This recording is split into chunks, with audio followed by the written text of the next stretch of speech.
Hi everyone, it's Leah from San Diego, and I have your business training for the week. And my topic that I'm going to talk about is introducing your sponsor.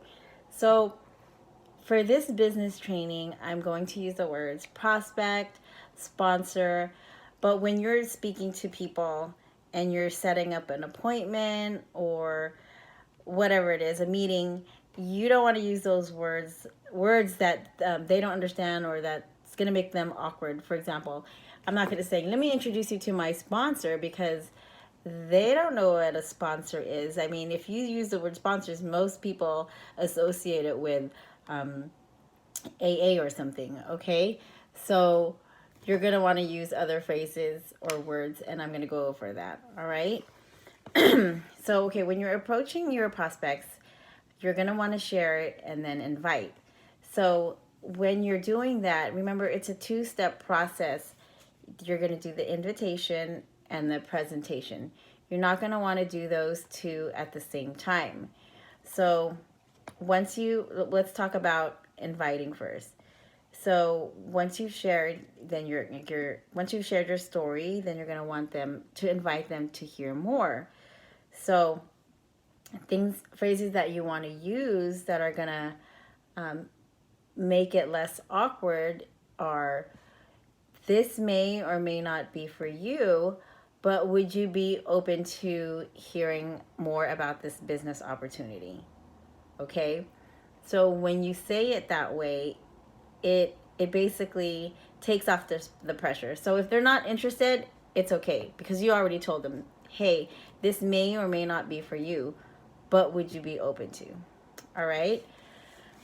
Okay. So once you've invited them, you want to, if at all possible, you want to have that face-to-face meeting, because it's more valuable when you're in front of that person's face so they can see your excitement, your passion, and so forth.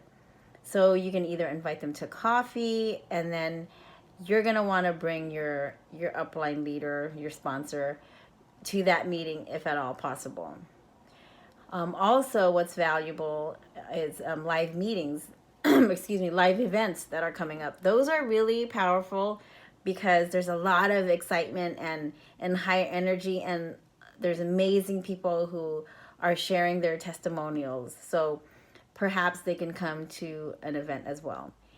So if they're not available for a face-to-face meeting, if there's not a live event coming up, then that's okay, because you can set up a three-way call.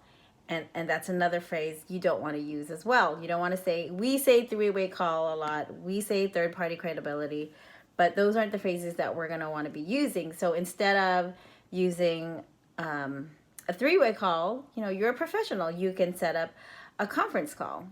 See how that sounds better than a three-way call? Set up a conference call, because you want them to meet your friend. And you could simply say, hey, you know what? I want to share more.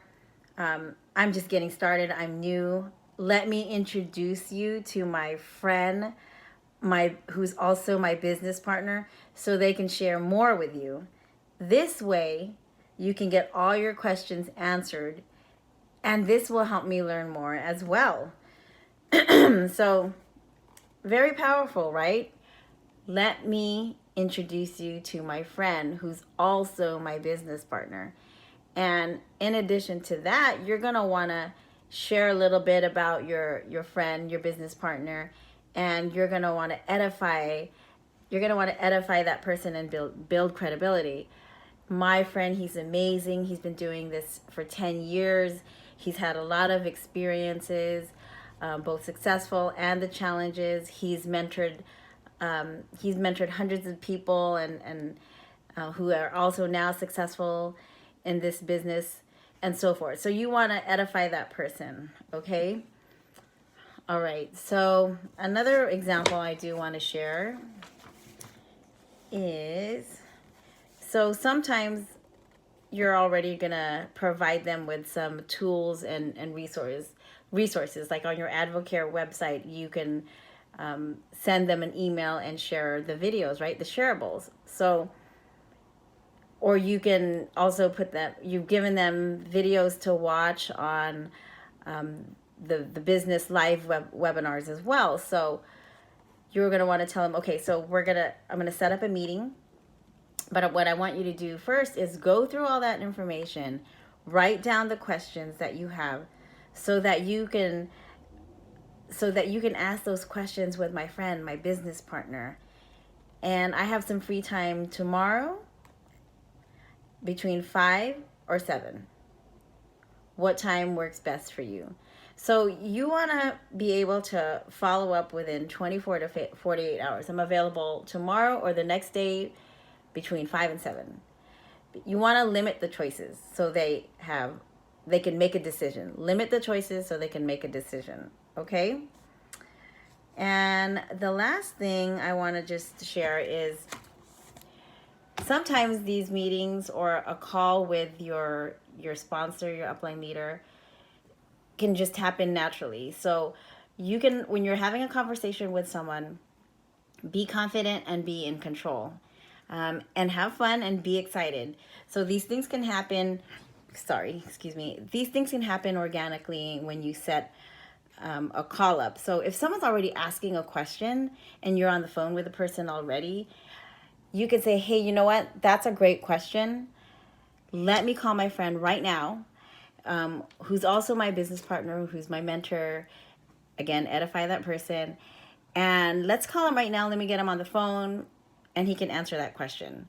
So you can just flow into it sometimes. It doesn't always have to be you're setting an appointment. If you're already on the phone with that person and they have a question and you have a relationship with your sponsor, upline leader, where you can just call them, and if they answer, great, right?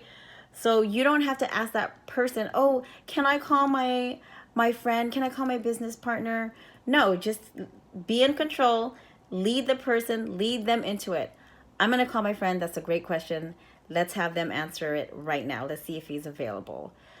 So those are 3 different ways you can introduce your prospect to your sponsor. I hope that helps. And have a great weekend. God bless.